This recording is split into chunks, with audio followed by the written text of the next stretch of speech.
পাটের আবাদ বৃদ্ধির জন্য আমরা কৃষকের মাঝে বিনামূল্যে পাটের বীজ এটা বিতরণ করা হয়েছে।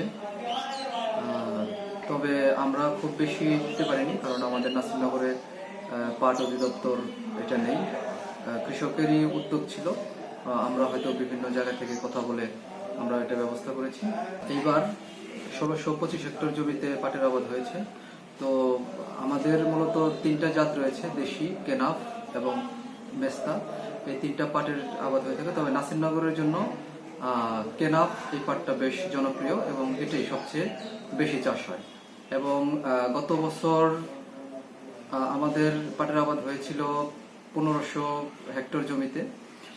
এবার বেশি হয়েছে এবং আমাদের লক্ষ্যমাত্রা এবার ছিল হচ্ছে আপনার 1550 হেক্টর। তো আমরা 1625 হেক্টর আমাদের অর্জন হয়েছে এবং আমরা আশা করি যে উত্তরোত্তর আমাদের এই পাটের আবাদটা আরো বৃদ্ধি পাবে।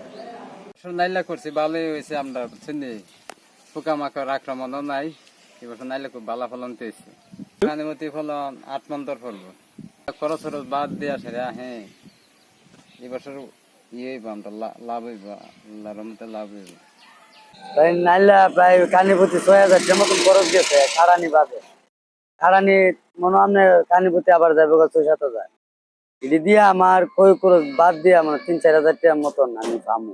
অনেক যে ফাড়ে রেটটা আছে ৩৫০-৩৮০০ টাকার মতন রেট আছে। এই রেট মতো পাইলে আমি ৪,০০০-৫,০০০ টাকার মতন কানিপতি পাবো।